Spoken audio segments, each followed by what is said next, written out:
You wanna know the funny thing about like the whole human meat thing? Don't ask me why I know this, but it's the fact of like cannibals who eat like human meat.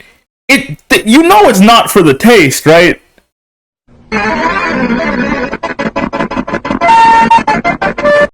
Hello, men, ladies, and lady boys. What it do? Hi. So, I found this dude called Mystery Recap. Damn.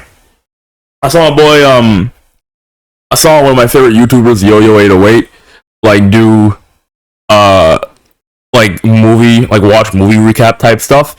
And to quote him, I'm a steal. So that's what we're doing today. In future, blood's the only fuel left. Don't got much to say. The thumbnail on this boy was crazy, I'm not gonna lie. It's most likely gonna be the thumbnail of this video. So yeah, without further ado, let's get into it, baby. The show opens in a my shit is muted. Series of massive. Let's run that shit back. My shit was muted.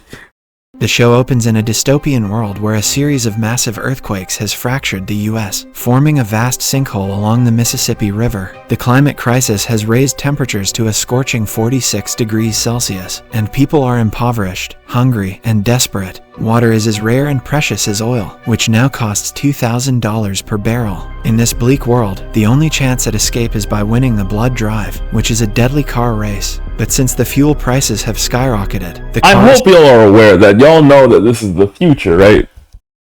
Like, what? Hold on, let me... You know what? I lied. It's not going to be the future, because we'll all be dead then. But no, like, actually, this is a future that's gonna pop eventually. We won't deal with it. Our grandkids will, though. Or y'all grandkids. How would you even get more water? Like, I mean, like, I know the sea is, like, gigantic and shit, but, like, you think we ain't gonna use up all the sea, like, purify the seawater before the sun explodes? Have been modified to run on human blood, which is fed into the engine's mechanisms by grinding victims. Next, we meet a beautiful woman named Grace, who is repairing her car on a desolate road. She then comes across two guys, and one of them shows interest in her and tries to flirt. She politely rejects him and drives off, but the guys start chasing her at full speed. After a while, Grace finally comes to a stop, and the troublesome guy again begins harassing her. Hold, what? Okay. Well, I know she's a woman, but now I don't feel bad for you. What do you mean there are two people following you and you stopped your car? Brother, even as a guy, if there are two people following you, you don't stop. There's two of them and one of you. Though his friend tells him to stop. However, just as all hope seems lost, Grace suddenly grabs her gear and smashes her abuser's balls before feeding them to her car engine. But since he isn't enough to fill the tank, she rips off the other guy's arms before finally driving away. The scene then cuts to Los Angeles. Whoa! What do you mean she ripped off his arms? Wait, so fucking Mr. Potato Head? Wait. How strong are people in this world? That's not even a buff woman. That's a petite woman. There was no muscle mass on her. Well, very little at least, bro. All pretty face, no buff build. Where's that strength coming from? Where a group of homeless junkies are trying to hack into one of the automated water pumps. However, it doesn't take long for the authorities to detect the breach and arrive to brutally contain them. Amid the chaos, one of the junkies tries to flee but runs into two officers, Arthur and his partner Christopher. Christopher wants to arrest him, but Arthur... I can just tell these niggas is dickheads. I can just tell, yo, I don't know how shit, yo, back at home is not going well. You and your wife fight every day, your kids don't like you, I get it, but that's not my issue though. You're making it my issue, see, that's the problem. Notices the needle marks on the junkie's arms and feels bad for him. Arthur suspects the junkie is selling blood to someone and questions him about the buyer, but the boy refuses to reveal anything. However, when Arthur hands him the confiscated water, the junkie finally provides a location of a warehouse, claiming it is where some insane people are residing. Upon returning to the station, Christopher complains to his partner for not following the guidelines of using violence, but Arthur says he was once in the same situation as the boy and tried to steal food. An officer discovered him and released him on the condition that he straighten out his life, which inspired him to become a cop. Arthur then suggests they visit the warehouse tonight, and although Christopher is wait a second, I just realized something. Wait, hold on. The black cop just said, "Oh, you didn't use violence." Why is the black cop saying that? Why? I know how it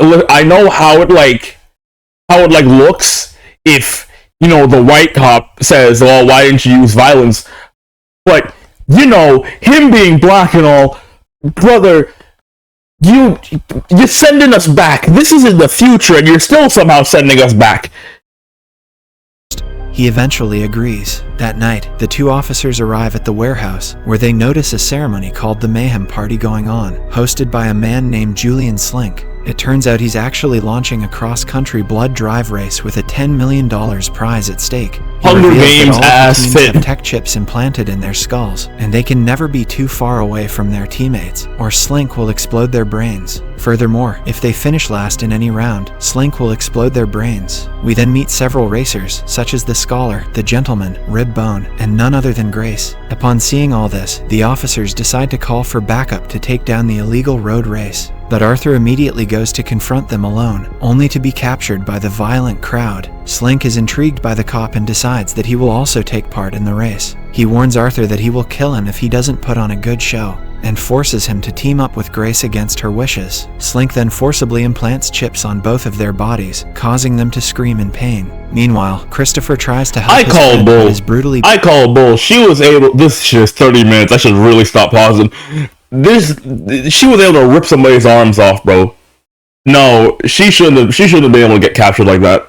Beaten by Slink's men and loses consciousness. Arthur is forced into the car, and when he tries to escape, Slink uses the implant to hurt both him and Grace, forcing him back inside. As the race officially begins, Grace introduces herself, but Arthur claims he needs to go back and find his partner so they can arrest the criminals. However, she informs him that these are very powerful people, and there's no way he can arrest them. The cop tries to remove his implant, but she says it's not possible to remove it. But it can be overridden if they manage to get their adrenaline high enough. This frustrates Arthur, and when he learns how the engines run on human blood, he gets even more horrified. He says as long as he's here, no innocent people will be killed. But Grace disagrees and reveals that she desperately needs to win this race to pay for treatment for her sister, Karma, and bring her home. She also claims that a camera has been installed in the car, and that the organizers can see and hear everything they do. Not long after, the duo passes by a roadside, where Ribbone has amputated some cheerleaders and is using their limbs to fuel his car.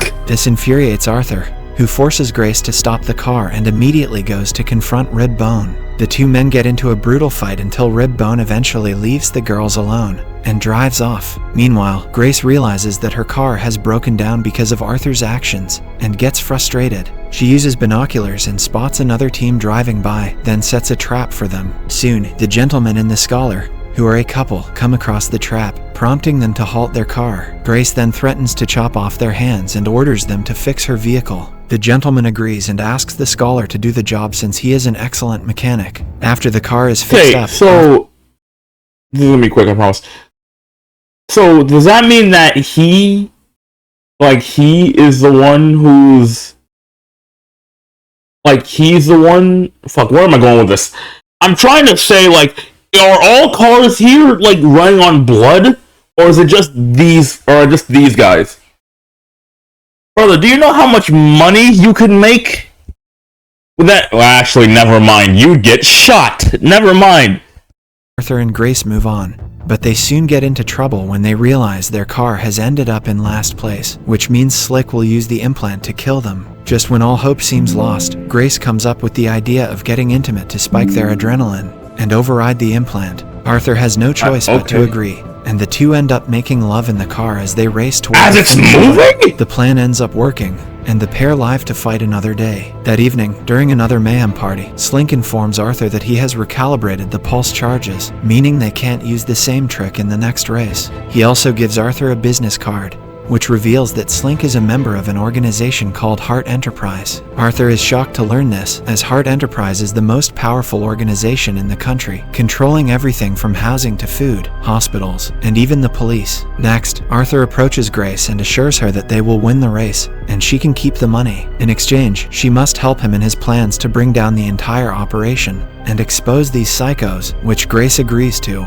The scene then cuts to a place called Pixie Swallow Diner, where a cheerful waitress is seen taking orders and serving food. But in the background, we see a chef named Carl, who is brutally cutting up human bodies to prepare the meals. Elsewhere, it's the second day of the race, and we notice that Arthur is studying some old newspapers to investigate the origins of Heart Enterprise. He discovers that Heart Enterprise caused the water shortages, earthquakes, and heat waves by using harmful resource extraction and polluting the air through heavy industry. Grace then reminds him that their car is running out of fuel, but Arthur makes it clear that he can't hurt an innocent person. The duo then gets information that their destination for today is Pixie Swallow. They soon arrive at the same diner we saw earlier, but something feels off, as there's no one around to give them further instructions. Elsewhere, Slink arrives at Heart Enterprise on his superior's orders, but the receptionist tells him to wait in the lobby, which clearly again, Hunger Games ass character. Slink meets a cheerful Nan who nervously explains that he's here for a job interview. He reveals that the company has decided to fire someone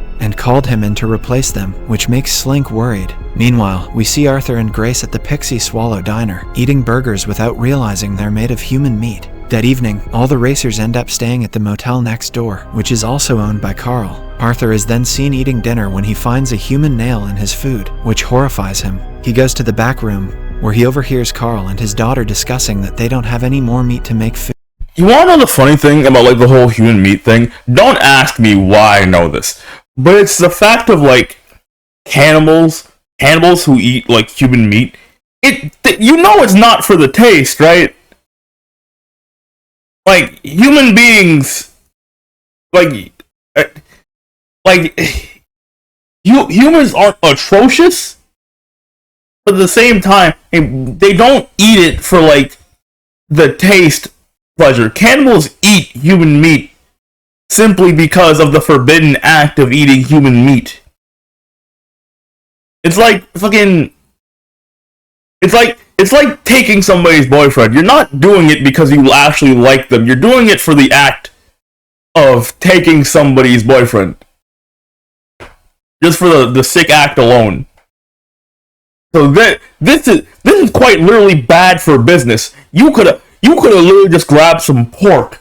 Hell, get fake meat, and it would have worked better. But no, you wanna be freaky.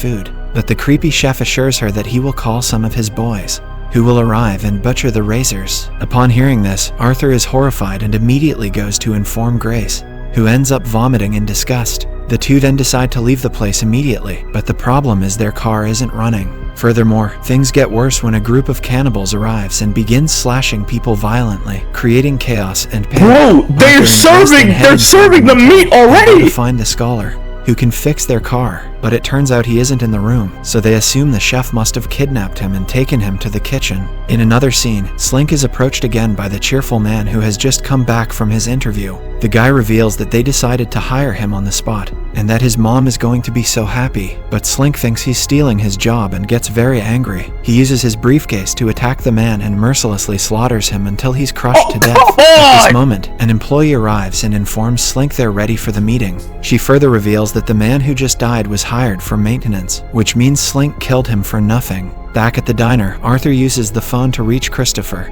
and explains everything about how he's being forced to drive in this deadly race. Oh, that was sick. Who's in an asylum, and asks Christopher to investigate her situation. After checking some files, Christopher shocks Arthur by revealing that Karma is in a hospital owned by none other than Heart Enterprise. Returning to Slink, he attends a meeting with the employee, which annoys him since he wanted to meet the chairperson, but she rudely tells him that he's not worthy of the chairman's attention. She then warns him that he's treading on dangerous ground by entering Arthur into the race since he's a cop. She further reveals that the seniors were planning to kill him today, but after seeing how he killed that man, they changed their minds since blood and gore are exactly what they want. The woman also reveals that the company wants to broadcast the race for the public, so he must improve the show or else he will get fired. Meanwhile, at the diner, Arthur, Grace, and the gentleman head to the kitchen, where they fight off Carl and his staff. They find the scholar wrapped in plastic, ready to be chopped, and manage to free him. However, Oh, in the midst of the ew! chaos, Carl grabs Grace and puts her in the back of his truck before That had to be driving away. CGI or This some causes shit. immense pain for both Arthur and Grace, as their implants don't allow teammates to be too far from each other. After the scholar fixes his car, Arthur goes after the chef's truck to get back Grace. An epic chase ensues between them until Arthur manages to block the road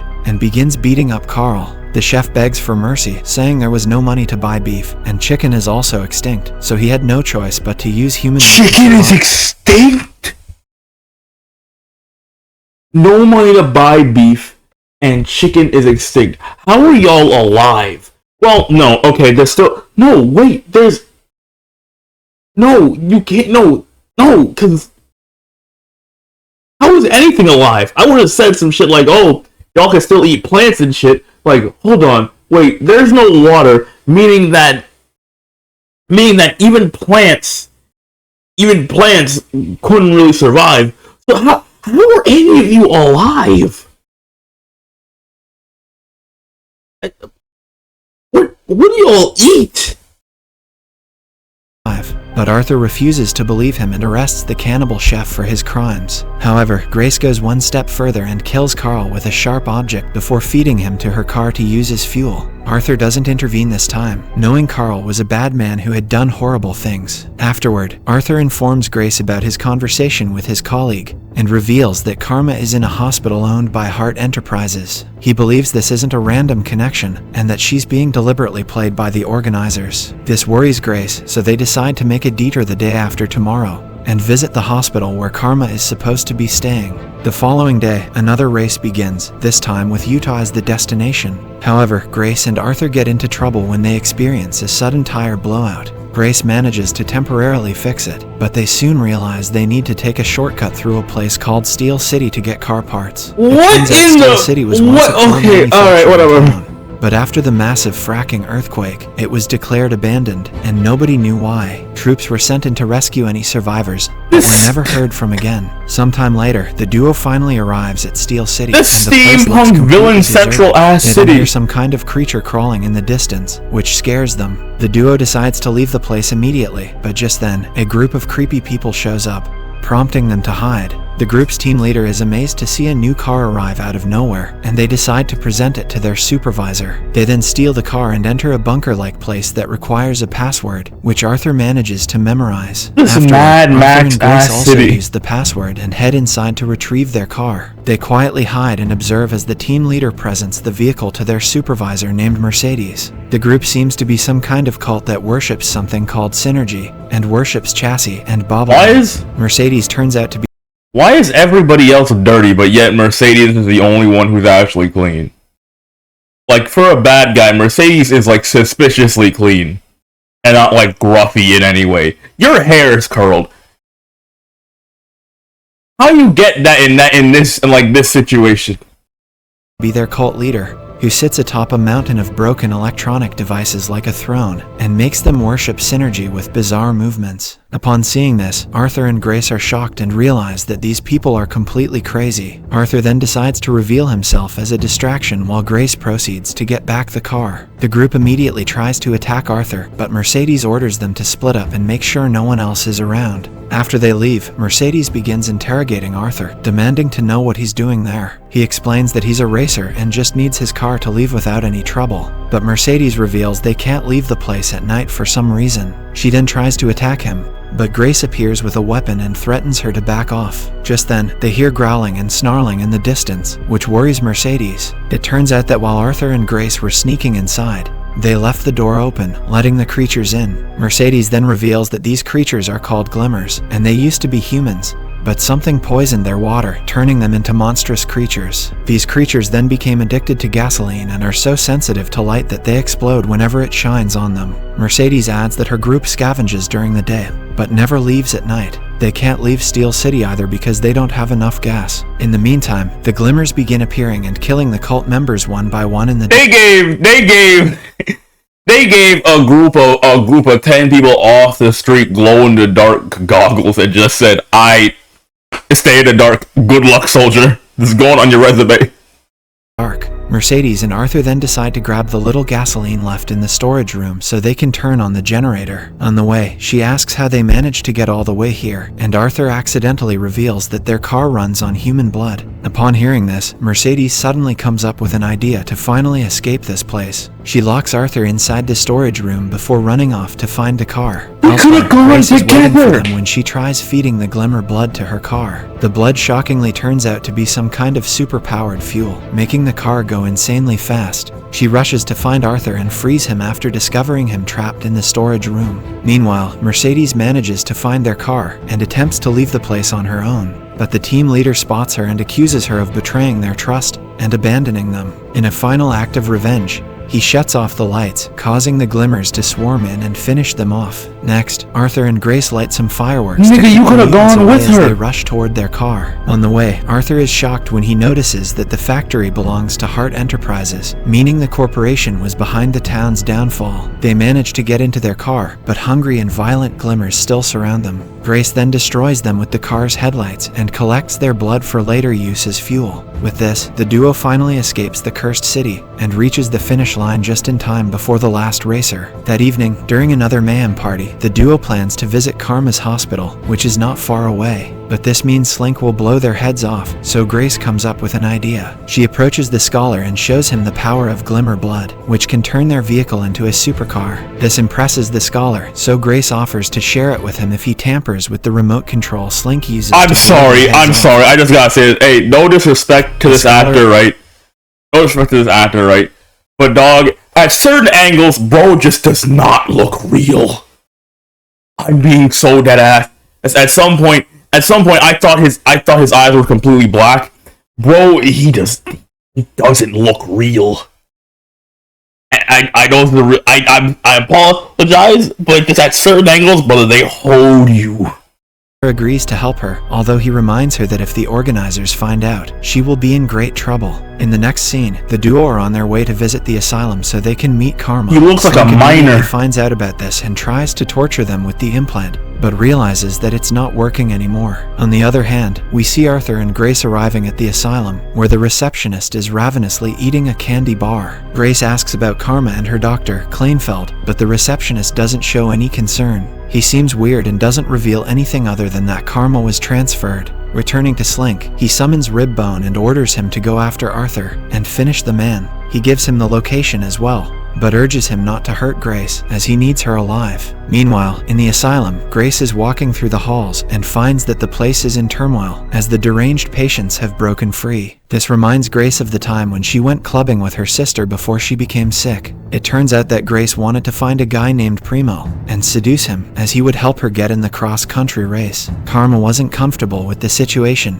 but reluctantly supported her sister as they were dirt broke. In the present, Ribbone also arrives at the asylum and asks the receptionist for information about Arthur, but the latter is messily eating candy half naked, so Ribbone offers him more candies in exchange for information. At the same time, Arthur is wandering through the asylum when he comes across a nurse who is trapped in a room. He frees her, and she reveals how the patients rioted and murdered most of the doctors and nurses. Just then, Ribbone activates the red alert in the hospital, which makes the patients even more violent. Arthur then urges the nurse to help him find Dr. Kleinfeld, so she reveals that if they want to survive, they'll have to pretend to be crazy too. Next, we see another flashback of how Karma was approached and harassed by a guy in the club. But fortunately, Grace intervened and got rid of the guy before anything could happen. Karma then urged her sister to leave, saying she didn't feel comfortable, but Grace wasn't willing to give up without meeting Primo. Soon enough, Primo showed up, and instead of taking care of her sister, Grace went to seduce him. All this while, we see Slink, who was a DJ at the club, observing everything with interest. In the present, the nurse and Arthur make their way through a bloodied hallway while pretending to be crazy. The nurse then reveals that this place hasn't been an asylum in years, as the patients have actually been used as test subjects. It turns out Hart Enterprise made a new candy named Smacks, which included very powerful chemicals. It was promoted as something that wouldn't make people fat like regular sugar, but it actually makes people insane. And that's where that guy is sleeping out there naked. Along with an intense desire to eat and kill. In another scene, Grace finally manages to find Dr. Kleinfeld,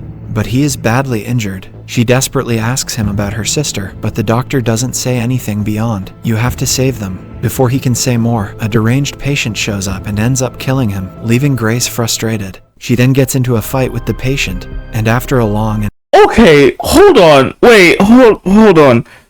Wait, so the patient wanted to kill somebody, right? I know it's for plot, but the patient wanted to kill somebody. So he gets his hands on her, pushes her out of the way. This is like a lion seeing a zebra rub up against another zebra and push the other zebra out the way to get at that other zebra. The zebra that the lion already had in his grasp, mind you. Push that one away so you can get the other zebra. Why would you do that? Just murder the one you already have in your hands. Why'd you go for the black guy for? In brutal struggle, she manages to kill him, but accidentally causes a short circuit that starts a fire. Afterward, Grace finally reunites with Arthur, who is with the nurse. Grace desperately asks the nurse about her sister, but the latter has no information. Just then, they hear Rib Bone's voice over the intercom, revealing he has a box of candy, and will give it to the one who will hand him the cop. Upon hearing this, the crazed patients start searching for Arthur and attack him, though he manages to fight them off with Grace's help. In another flashback, we see Karma indulging in drugs after her sister went off to dance with Primo. She was clearly struggling, and although Grace noticed this, she was too busy seducing Primo. In the present, Grace notices the nurse wearing Karma's necklace and starts to choke her, asking how she found it. The nurse frantically reveals that Karma left it behind when she was transferred. However, she doesn't know who checked her out, so she offers to take them to the storage closet by reception to get the file. The problem is Ribbone is also at the reception, so they must find a way around him. Soon, they arrive at the reception area, but to their shock, the nurse ends up betraying them. It's revealed that she's also addicted to sugar, and demands candy from Ribbone in exchange for bringing them here. Arthur is then attacked by the crazed receptionist, while Grace is drugged by Ribbone. While Grace slowly loses consciousness, she recalls the day Karma was admitted to the hospital. The girl became so addicted to the drugs that she was unable to function normally. After tearfully leaving her in the hospital, Grace exited the building and found Slink waiting for her. He had modified her car to run on blood as fuel and offered her a spot in the blood drive. The desperate Grace also couldn't refuse, as it promised enough money to set up a future for both her and okay. So I'm guessing she was given drugs and so that he can get in. That's a shady way of getting well, it's a shady business. Obviously, they want blood and gore. On one hand, it's why wouldn't you just leave? You know what? To be fair, I wouldn't leave if I saw somebody trying to get at my sister or whatever. I wouldn't leave too. I gotta be there to make sure this dumbass doesn't do any dumb shit. But at the same time, why are you taking drugs? I get it, you're bored, you don't want to be there. That doesn't mean you have to take the drugs though. Maybe they gave them to you forcefully. I don't know. Don't indulge in the drugs there. It's half and half to me. Karma. In the present, Arthur and Ribbone get into a brutal fight, leaving both of them badly injured. Arthur fights the best he can and even hits Ribbone with a fire extinguisher, but the strong guy still overpowers him. At one point, there's a lot of jokes we can make on that one scene, and comes up with an idea. He douses Ribbone with all the sugar, which immediately attracts the attention of the deranged patients. They all rush toward the big guy and begin brutally devouring his life. Moments later, Grace regains consciousness and spots a picture on the wall that shocks her. The building is about to burn, so Arthur rushes her to leave, and she takes the picture with her. The duo then manages to escape safely just as the building explodes in flames. Sometime later, the duo returns to the Mayhem party right when Slink reactivates the device and begins torturing them. However, he just leaves them with a warning and urges them to join the party with the rest of the racers. Arthur then apologizes to Grace that they couldn't find her sister, but she shows him a picture she found in the hospital, shockingly revealing that Slink was one of the doctors there. This revelation shocks Arthur, so they decide to confront the man and torture the information out of him, not wasting any time. This man like Johnny Sins. How many occupations does this dude have? The duo immediately approach Slink and forcibly handcuff him to a chair. They try various methods to torture him, But the psychopath feels no pain and instead laughs maniacally. Grace repeatedly demands information about Karma, but Slink refuses to reveal anything. Outside, a huge party is going on where we meet twin siblings Jack and Diane, who scan the crowd. It turns out that they're here to find Julian Slink and exact revenge. Slink was involved in the destruction of their town and the death of their parents, and now they have only each other. The problem is, they've never met Slink in person and don't know what he looks like. In the meantime, Grace and Arthur are still interrogating Slink, while outside, the crowd chants his name. The duo realize that if Slink won't come out, the crowd will soon burst in. So Arthur dresses up as Slink, wearing a hat and feathered jacket, and goes on stage to greet the crowd. He cracks some lame jokes, but the crowd finds him too boring compared to Slink and begins throwing stuff at him. Elsewhere, Jack and Diane also notice him and assume he must be Slink. They then set their plan in motion by going around and kissing everyone.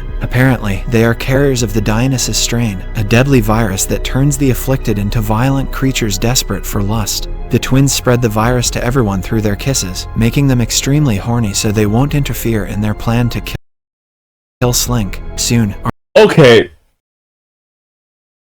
hold on. So we've now developed from, hey, we've bounced off the rails already. So we've gone from, hey, the damn, we out of water, bro, to damn, hey, bro, my shit runs on blood instead of gas, bro, even though we still got gas, but no damn water for some reason. How the hell did that work? Then we gone from, hey man, we got the damn shadow people in the woods, man. We can't leave my evil Knievel city, bro. We just can't. All the way to one kiss and you gonna wanna spread every STD you got, bro. How did running out of water lead to here? What happened here?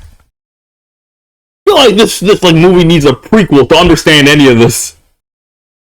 Arthur is attacked by a man on stage, but he swiftly overpowers and defeats him. The crowd erupts with excitement, and Arthur realizes they crave violence and gore. He thus storms off the stage and unleashes a fierce assault on the crowd and beats people aggressively, which finally entertains the crowd. At the same time, the twins have spread their virus to almost the entire crowd, who are wildly copulating with whoever they come across and producing a strange blue fluid. Damn! We also notice that Jack and Diane have feelings for each other, but are too hesitant to act on their desires. As they watch the lustful crowd, they recall their parents used to aggressively make love until they eventually killed each other. Just then, Arthur is approached by a group of girls who kiss him, passing the virus to him as well. Meanwhile, inside, Slink manages to sneakily uncuff himself without Grace noticing. He then tells Grace that someone at Hart Enterprise is very interested in her, and that he's the one pulling all the strings. Slink readies his knife to attack, but suddenly smells something and asks Grace to look outside. She informs him how everyone out there is lost in a wild frenzy, and looks blue except for the two people,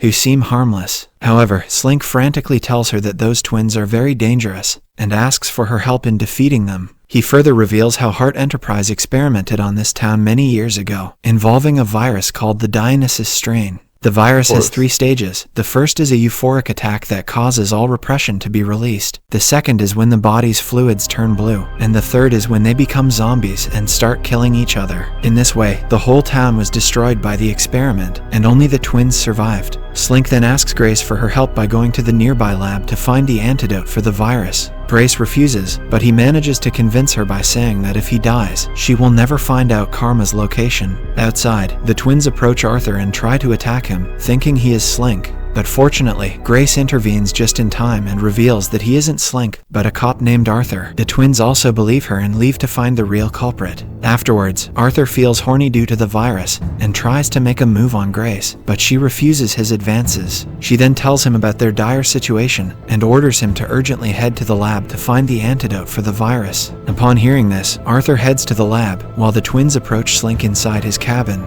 Diane doesn't waste any time kissing him, but it turns out he is immune to to the virus, just like the twins. They begin accusing him of the death of their parents, but Slink doesn't seem apologetic and says the town was too repressed and he did them a favor. Upon hearing this, the enraged twins begin torturing him and show him a big crushing machine they had brought to end his life. Outside, the crowd has gotten out of control as they have reached the final stage of the virus and have started killing each other. Elsewhere, Arthur, who is in the lab, watches several videos of the experiment and finds out that when two siblings get intimate, they produce an orange fluid, which is the antidote for their virus. He immediately goes to find Grace and gives her this information. This shocks Grace, and she realizes that the only way out of this situation is if Jack and Diane get intimate. Grace soon arrives at Slink's cabin, where the twins are trying to crush him. Oh, balls first, come on, man! A violent crowd is trying to break in, and Arthur does everything he can to hold them back. Grace then starts to manipulate the twins, telling them she understands the pain of suppressed urges, and that instead of fighting them, they should embrace those feelings. She has seen the look Jack and Diane give each other and urges them to express their emotions instead of holding them inside. Upon hearing this, the twins finally succumb to their desire and begin getting passionately intimate. Slink then seizes the moment to collect the orange fluid, after which he crushes them in the machine. Just then, the violent crowd bursts inside. But before they can do any damage, Grace sprays them with the orange fluid. This finally calms them down, and the situation is brought back under control. The next morning, Grace approaches Slink and asks him to fulfill the promise he made. The guy agrees and reveals that Karma was transferred from the asylum to a place called Clairville Rehabilitation Center. He claims that he has rerouted the race today to pass through that place, and if she wants to go there, he won't stop her. But if she is the last one to come to the finish line, the rules still apply, meaning her head will be exploded. Afterward, Grace approaches Arthur to tell him all this, and they plan to get ahead of the pack so they can rescue Karma and still make it back in time to finish the race. Arthur then apologizes for trying to make a move on her last night, but she doesn't mind, as he was under the influence of the virus. Soon enough, like, brother, what are you apologizing for? You were literally like tongue-kissed against your will with a virus that turned a bunch of people into horny demons. This is not my fault!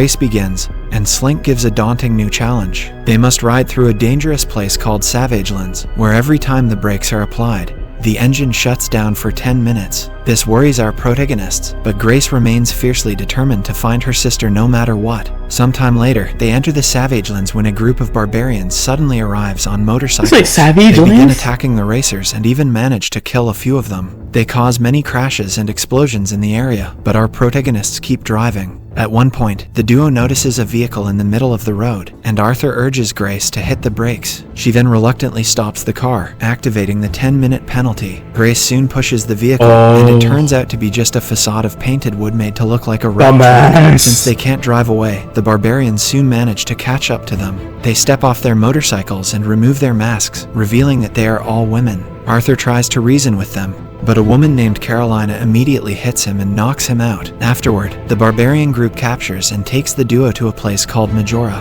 It turns out these people run a retreat for women in the middle of the desert. Men are treated like animals here, while women are treated like queens. After brutally torturing and beating Arthur, they toss him in a cage, while Grace is This is at least one what am I saying one? This is multiple feminist dream. I don't mean like the actual feminism, like the actual feminist. No, I mean like the feminazis. That's what I'm looking for. This is a feminazi dream.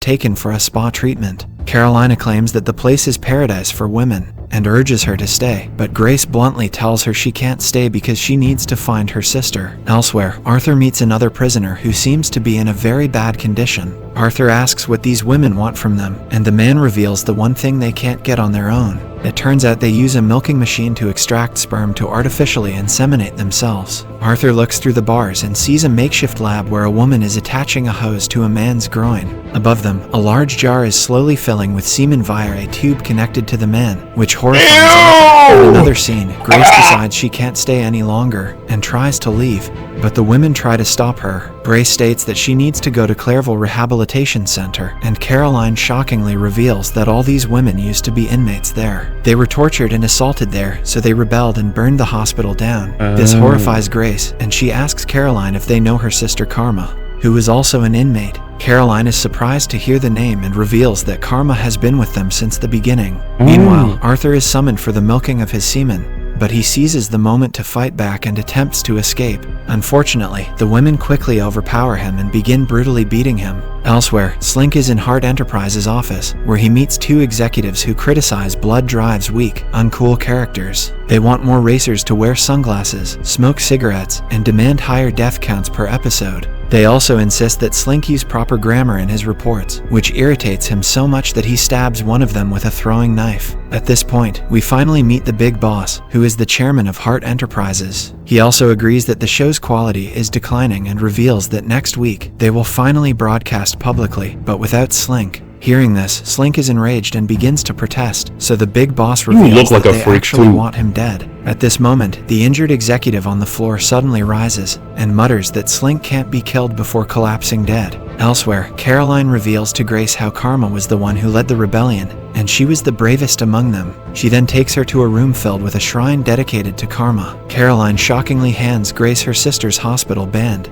and reveals that Karma passed away during the rebellion. Upon hearing this, a shocked Grace feels overwhelmed with guilt for leaving her sister and breaks down in tears. Afterward, Caroline asks Grace why the two parted ways when they were so close. Grace reveals there was a guy involved, and Caroline comments that men are the problem behind everything in the world. This only irritates Grace, who asks her to leave, prompting Caroline to walk out. After crying and mourning for her sister, Grace decides to leave the place and heads out. Outside, we notice Caroline accusing Arthur. Yeah, I was about to say, like, hey, but there's only a minute left of this. If this nigga doesn't get saved, if she does not save him and get him out of here, because I'm in a cage about to be murked and milked, and you're not helping me so you're grieving? If you don't help me, Grace's life and torturing him.